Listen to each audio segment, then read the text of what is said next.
पांचवा हम देखते हैं यहाँ पर कि जांच कीजिए कि क्या किसी प्राकृतिक संख्या n के लिए n पर पावर 6 अंक 0 पर समाप्त हो सकता है। यानी किसी भी प्राकृतिक संख्या, यानी प्राकृतिक संख्या क्या होती है, हमारी प्राकृतिक संख्याएं होती हैं। पहले ये जान लीजिए, प्राकृतिक संख्या क्या होती हैं। प्राकृतिक संख्याएं बच्चों होती हैं जिनकी सहायता से हम वस्तुओं को गिनते हैं, यानी 1 2 3 4 5, यानी जो गिनती होती है हमारी, वो प्राकृतिक संख्याएं होती हैं। तो इसके एग्जाम्पल में हम ले सकते हैं, जैसे गिनती 1, 2, 3, 4, 5 डॉट डॉट डॉट अनंत तक हमारी ये ही प्राकृतिक संख्याएं होती हैं। इन्हें हम क्या कहते हैं, इन्हें हम प्राकृतिक संख्या कहते हैं। इन्हें हम n से दर्शाते हैं क्योंकि n का मतलब होता है नेचुरल नंबर, यानी प्राकृतिक संख्या। तो वही तो इसमें कहा गया है कि किसी प्राकृतिक संख्या n का मतलब होता है नेचुरल नंबर।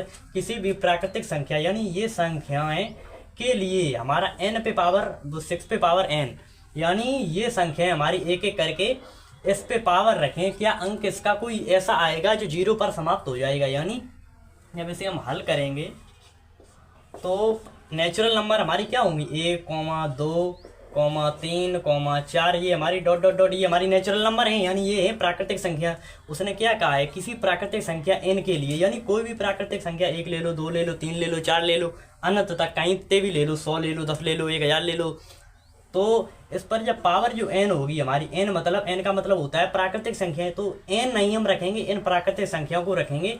अगर कोई अंक ऐसा आया 0 पर जो समाप्त हो रहा है अंक, जैसे हम यहाँ पर लिख दें 100 हमारा ऐसा अंक है जो जिसका इकाई का अंक हमारा 0 है, तो ये अंक हमारा, ये संख्या हमारी 100 0 पर समाप्त हुई। तो ये हमारा यही तो कह रहा है, इसमें कोई अंक इसका ऐसा आएगा जो 0 पर समाप्त हो सकती है। यानी ये मान 1 2 3 इस 6 पे पावर n की जगह रखने से कोई संख्या ऐसी आएगी जो 0 पर समाप्त हो सकती है। तो यहाँ पर हम लिखेंगे n बराबर 1 2 3 डॉट डॉट डॉट, ये संख्या रखने पर तो हम n लेंगे। सबसे पहले n पे पावर क्या है, n पे पावर 6 पे पावर n है, 6 पे पावर क्या है हमारी n है। तो उसने ये कहा है किसी प्राकृतिक संख्या, यानी कोई भी प्राकृतिक संख्या ले लो, मान लो 6 पे पावर हम 1 कर दें, तो n की जगह क्या कर दिया, 1 कर दिया। तो 1 भी हमारी प्राकृतिक संख्या है, n का मतलब क्या होता है, प्राकृतिक संख्या। तो कोई भी प्राकृतिक संख्या ले लें, उसने कहा है ना किसी प्राकृतिक संख्या, किसी का मतलब होता है कोई भी उसमें से।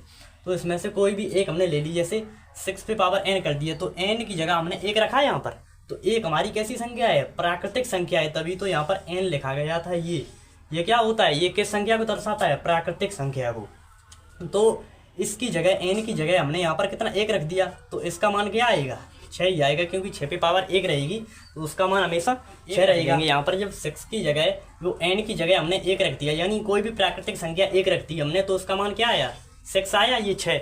अब अगर हम चाहें तो n की जगह हम क्या लिख सकते हैं, n की जगह हम 2 लिख दें यहाँ पर। अगर 2, ये n है, इसकी जगह 2 रख दें, तो यहाँ पर हमारा क्या आ जाएगा, यहाँ पर हमारा 36 आ जाएगा, 36 आ जाएगा। तो ये भी अंक हमारा 0 पर समाप्त नहीं हो। उसने क्या कहा, 6 पे पावर n, यानी कोई भी प्राकृतिक संख्या यहाँ पर रखें तो उसका जो आंसर या अंक आए वो हमारा 0 पर समाप्त होना चाहिए। तो ये 0 पर समाप्त हो रहा है, नहीं हो रहा है, क्योंकि 36 का जो समाप्त अंक है वो हमारा 6 है। अब इसी के हिसाब से हम 6 पे पावर 3 रख दें, यानी n की जगह हम 3 रख दें। 3 भी तो हमारी प्राकृतिक संख्या है इसमें, आपको मैंने बताया 1 2 3 4, तो 3 रख दी मैंने n की जगह। तब भी हमारा कितना आएगा, यहाँ पर ये हमारा 3 के तो 2 से 16 आ जाएगा हमारा, यहाँ पर कितना आ जाएगा, 2 से 16, क्योंकि 6 का हमारा ये घन यानी क्यूब होता है 216, तो ये हमारा आ गया। तो इसका भी समाप्त अंक है वो 0 पर समाप्त नहीं हो रहा है। उसने क्या कहा, 0 पर समाप्त हो सकती है, कोई भी ऐसी संख्या n की जगह हो जो 0 पर समाप्त हो सकती है। भाई नहीं हो सकती है, क्यों नहीं हो सकती है, इसलिए नहीं हो सकती है क्योंकि हमारा जब जैसे हमने 6 पे पावर 2 ले लिया हमने, तो 36 हो रहे हैं, 36 हमारे हुए हैं। अब 36 को हम कैसे लिख सकते हैं, 6 × 6 ऐसे ही तो लिख सकते हैं। तो इसमें 6 और 6 का मल्टीप्लाई हो रहा है, तो इसलिए हमारा यहाँ पर 0 नहीं आएगा। अब इसका एक रीज़न होता है, इसलिए ये अंक 0 पर समाप्त नहीं हो रहा है। वो रीज़न आपको बता देता हूँ। यहाँ पर रीज़न क्या होता है, जैसे हम कोई भी संख्या ले लें जो 0 पर समाप्त हो रही हो, जैसे हम यहाँ पर ले लें 100 हमारी 0 पर समाप्त हो रही है, तो इसके क्या गुणनखंड होंगे, इसके गुणनखंड हम करें अगर, तो 2 होगा, 1 फिर 1 हमारा 2 होगा, फिर 5 होगा और 1 5 होगा, क्योंकि 5 पंचे 25 होते हैं और 25 दूनी 50 होते हैं और 50 दूनी 100। तो ये क्या हो गई हमारे, ये हमारे इसके गुणनखंड हो गए। तो इसमें 2 और 5 का गुणा हो रहा है तभी इसमें अंक 0 आ सकता है, अन्यथा नहीं आ सकता है। किसी भी संख्या में अगर लास्ट में 0 आएगा तो उस संख्या के गुणनखंड में कहीं ना कहीं 2 और 5 यानी 2 और 5 का मल्टीप्लाई हो रहा है होगा। कोई भी संख्या आप उठा लो, जैसे मैंने 120 उठा ली, 120 यहाँ से उठा ली, तो 120 के जब हम गुणनखंड करेंगे सबसे पहले इसे 2 से काटेंगे, फिर 60 आ जाएगा, फिर 2 से काटेंगे, फिर 30 आ जाएगा हमारा, फिर 2 से काटेंगे, फिर 15 आ जाएगा हमारा, फिर 3 से काटेंगे, फिर 5 आ जाएगा, फिर 5 से काटेंगे। ये संख्या पूरी हमारी ये गुणनखंड हो गया, क्योंकि 2 दूनी 4, 4 दूनी 8 और 8 3 24 और 24 पंचे 120 होते हैं। अब इसमें भी देख सकते हो आप 2 और ये 5 का गुणा हो रहा है। ऐसी कोई भी संख्या नहीं है जिसके लास्ट में अगर 0 आ रहा है तो उसके गुणनखंड में 2 और 5 का गुणा होगा। और ये संख्याओं में 0 इसलिए नहीं आ रहा है क्योंकि इसके गुणनखंड में 2 और 5 का गुणा नहीं हो रहा है, क्योंकि हमने ये 2 पे पावर जब 2 रखी थी तब 36 आए थे, और 36 के जब गुणनखंड करे थे तो 6 और 6 आए थे। तो इसलिए इसमें 2 और 5 का गुणा हुआ नहीं है, तो इसलिए इसमें 0 नहीं आ रहा है। अब जैसे हम इसे ले लें 2 से 16 को, 6 पे पावर अगर हम 3 यानी n की जगह हमने 3 रख दिया था जब, तब 2 से 16 आए थे। अब 2 से 16 के जब हम गुणनखंड करेंगे तो 6 इंटू 6 आ जाएगा यहाँ पर, क्योंकि 6 पे पावर क्यों है। तो इसे हम और थोड़ा हल्का अगर करें तो 6 को हम लिख सकते हैं 2 इंटू 3 लिख सकते हैं, और इस 6 को भी 2 इंटू 3 लिख सकते हैं, और इस 6 को भी 2 इंटू 3 लिख सकते हैं। तो ये हमारे गुणनखंड हो गए। इसमें कहीं पर भी आप देख सकते हो 2 और 5 यानी इसमें 2 तो है लेकिन 5 का गुणा नहीं हो रहा है, फिर इसलिए इसका जो समाप्त अंक है वो 0 पर समाप्त नहीं हो रहा है। 0 पर समाप्त तभी होगा जब उसके गुणनखंड में कोई अंक ऐसा आ जाए, कोई 2 अंक ऐसा आ जाए जिसमें 2 और 5 का गुणा हो रहा हो। आप कोई सा भी अंक उठा लो, जैसे मैंने 10 उठा लिया, 10 के लास्ट में 0 इसलिए आ रहा है क्योंकि जब इसके गुणनखंड करेंगे तो 2 इंटू 5 हो जाएंगे, तो इसमें 2 और 5 का गुणा हो रहा है, तो इसलिए इसका समाप्ति अंक 0 है, अन्यथा 0 नहीं होता है। जैसे हमने यहाँ पर अगर 9 उठा लें तो 9 हमारा 3 इंटू 3 हो जाएगा, तो इसलिए इसमें लास्ट अंक 0 इसलिए नहीं आया। अगर यहाँ पर 5 होते हमारे, अगर यहाँ 5 होते तो फिर भी ये 0 नहीं आता, क्योंकि यहाँ पर 5 तो है लेकिन 2 नहीं है। अगर 2 होते, मान लो यहाँ पर जैसे हमने कोई भी संख्या ले ली, जैसे 60 ले ली यहाँ पर, अब 60 में 0 समाप्त अंक इसलिए आया है क्योंकि जो इसका जो समाप्त अंक 0 इसलिए है क्योंकि इसके गुणनखंड में 2 और 5 का गुणा कहीं ना कहीं हुआ है। वो आपको बता देते, देखो कहाँ पर हुआ होगा। जैसे 2 से काटेंगे 30 आ जाएगा, यहाँ पर 30 आएगा, फिर उससे 2 से काटेंगे 15 आ जाएंगे, फिर यहाँ पर 3 से काटेंगे फिर 5 आ जाएगा, फिर 5 से काटेंगे 1 आ जाएगा। तो 2 दूनी 4 और 4 3 12 और 12 पंचे 60 होते हैं, तो इसमें ये 2 रहा और ये 5 रहा, 2 और 5 का इसमें मल्टीप्लाई हो रहा है, तभी इसका समाप्ति अंक 0 आ रहा है, अन्यथा 0 नहीं आता। कहीं पर भी कोई भी संख्या ऐसी ले लो जिसके गुणनखंड में अगर 2 और 5 आएगा तभी उसका समाप्ति अंक 0 आएगा। वही तो इसमें बोला गया है n के किस मान के लिए, यानी n के किस मान के लिए, n यानी प्राकृतिक संख्या के किस मान के लिए, 1 2 3 4 इस मान के लिए अगर यहाँ पर मैं पावर रखें n की जगह 1 2 3 4 रख दें तो ऐसी कोई संख्या आएगी जिसका समाप्ति अंक 0 हो। वो ये कह रहा है 0 पर समाप्त हो सकती है, यानी वो संख्या 0 पर समाप्त हो सकती है। जैसे 100 है हमारा, 100 0 पर समाप्त हो रहा है, लेकिन 100 0 पर समाप्त हो रहा है इसलिए क्योंकि इसमें 2 और 5 का गुणा हो रहा है। आप देख सकते हो इसमें 2 और 5 का गुणा नहीं होगा तो वहाँ समाप्ति अंक 0 नहीं हो सकता है। इसलिए यहाँ पर जैसे हमने यहाँ पर 6 पे पावर आपको 3 बताई थी, तो इसमें भी 2 का आपको 2 into 3 into 2 into 3 into 2 into 3 ये आया था, लेकिन इसमें 5 का गुणा कहीं पर भी नहीं हुआ था इसके गुणनखंड में, इसलिए इसका भी समाप्ति अंक 0 नहीं हो सकता है।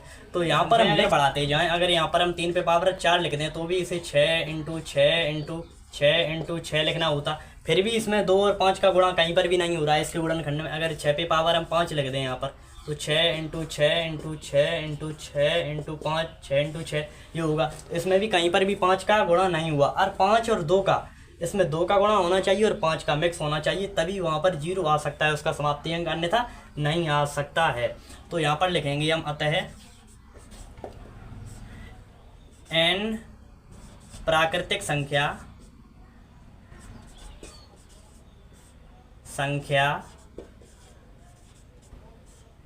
का कोई भी मान रखने पर 6 पे पावर n का समाप्ति अंक शून्य यानी 0 नहीं हो सकता है, नहीं हो सकता है। वो आपको मैंने रीजन बता दिया क्यों नहीं हो सकता है, क्योंकि इसके गुणनखंड में 2 और 5 का गुणा नहीं हो रहा है, इसलिए इसका जो समाप्ति अंक है वो 0 नहीं हो सकता है। और यहाँ पर कारण लिखें, इसलिए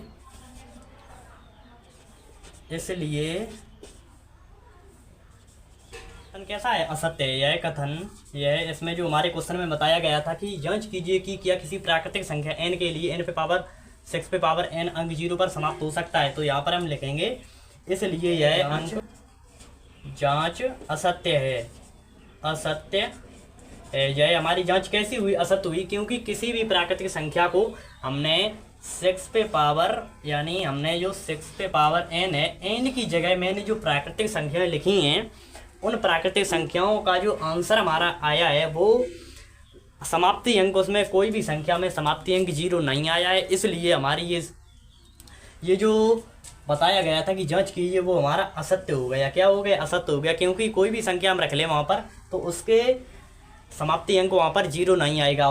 कोई भी संख्या n की जगह 1 रख दें, 2 रख दें, 3 रख दें, 5 रख दें, 10 रख दें, 50 रख दें, तो उसका समाप्ति अंक हमारा 0 कभी भी नहीं आ सकता है। क्यों नहीं आ सकता, उसका मैंने रीजन आपको बता दिया, क्योंकि उसके गुणनखंड में 2 और 5 का गुणा नहीं हुआ है। कहीं पर भी हमेशा के लिए याद कर लो ये कि कोई भी संख्या में अगर 0 आ रहा है, जैसे 100, 1000 है, ये कितनी भी 0 यहाँ पर लगा दें, अगर 0 आ रहा है अंक लास्ट में, 0 और लास्ट में अंक आ रहा है, तो उसके गुणनखंड में कहीं ना कहीं 2 और 5 का गुणा हुआ है। जैसे आपको बिल्कुल सरल कोई संख्या ले लें, जैसे 20 ले ली हमने, तो 20 को हम ऐसे लिख सकते हैं 2 × 2 × 5, तो इसमें भी 2 और 5 का ये गुणा हुआ है, तभी ये लास्ट में 0 आया है। कोई भी संख्या आप उठा लो, जैसे हमने उठा लिया यहाँ पर, जैसे 30 उठा लिया हमने, 30 उठा लिया, तो इसे कैसे लिख सकते हैं, 2 × 3 × 5 लिख सकते हैं। तो इसमें भी 2 और 5 का गुणा हुआ है, तभी इसका समाप्ति अंक 0 आया है, अन्यथा नहीं आता। इसमें कोई भी संख्या गुणनखंड में ऐसी नहीं थी जिसमें 2 और 5 का गुणा हो जाता, और कोई भी संख्या आगे तक ऐसी रख लो 6, 5, 8, 10, 15, 20, कोई भी संख्या रख लो,